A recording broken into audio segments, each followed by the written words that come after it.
2024 Vuelta España, stage 12, and an emotional victory today, solo by Spaniard, 23-year-old Pablo Castrillo from Team Kern Pharma. And I'll get to why it was an emotional victory here in a minute. I'm up here deep in Galicia at the top of the Manzaneta climb, 15.4 kilometers to climb, the only climb after a day that had a whole bunch of rollers, a short, compact, aggressive 137 kilometer stage.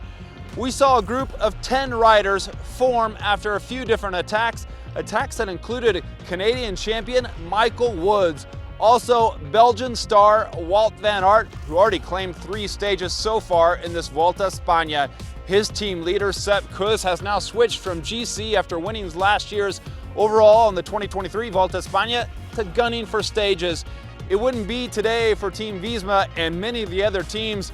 The composition of the group up front, yes, it included Castrillo, also included star riders like Marc Soler, Louis Meintjes, Mauro Schmid, Jonathan Narvaez, stage winner in the first stage of the Giro d'Italia, beating out Tadej Pogacar. Those riders, Tejada, the best place overall from Team Astana, but none of those riders would threaten the group back behind. The lead of Ben O'Connor and his number one rival, Primoz Roglic of Team Red Bull. Ben O'Connor in the red jersey, some controversy yesterday after the barrage and the crash of Richard Carapaz, but he promised us that it's all been cleared up in a day where they would have had plenty of time to speak to the teammates. When this escape was established, they started to gain plenty of time. And in fact, Castrillo was one of the riders that looked like he was suffering a lot during the early kilometers, but he held on and held tight. It was Marc Soler who launched one of the first aggressive attacks, going hard off the left-hand side, shooting away, but could not get free. Narvaez, Schmid were on him right away. Carlos Verona, the Team Lidl Trek rider, the Spaniard, stage winner in the Criterium du Dauphiné, he attacked, but nothing would stick. And then it was Castrillo, who was on the ropes, seemingly so, earlier on in the stage, shot out from the group of 10 with 10 kilometers remaining in this 15.4 kilometer climb.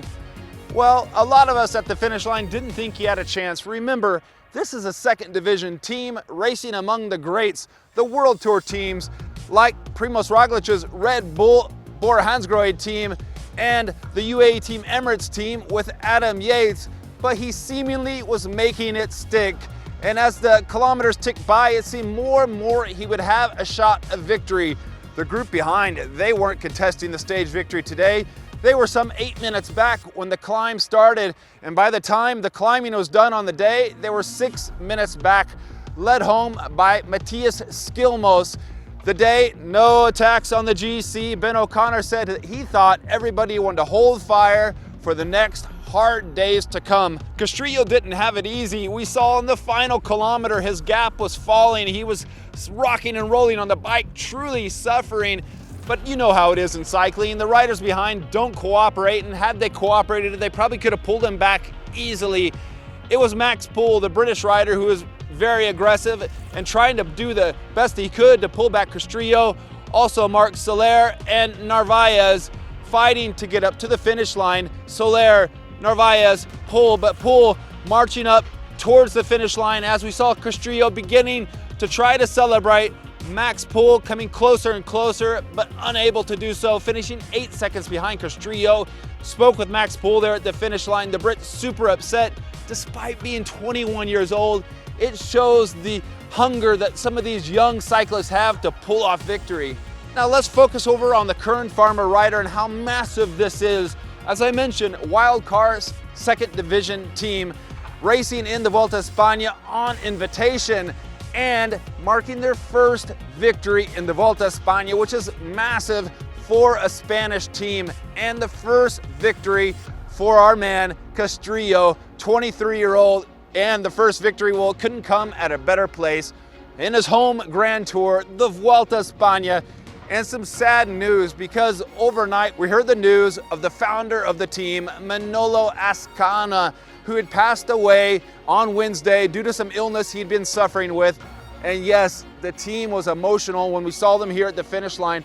overjoyed with victory and the big accomplishment Castrillo and all the boys in green pulled off today, but saddened by the death of Azcona yesterday. So for them, it was an emotional victory. And I spoke to some of the other teammates as they came across the line, celebrated. I even commented to the Visma Lisa Bike press officer that Visma Lisa Bike doesn't celebrate like this anymore, because what I saw there on the finish line was pure jubilation, emotions, everyone hugging each other, crying, and rightly so. When speaking to some of the other teammates, they explained how important this victory was.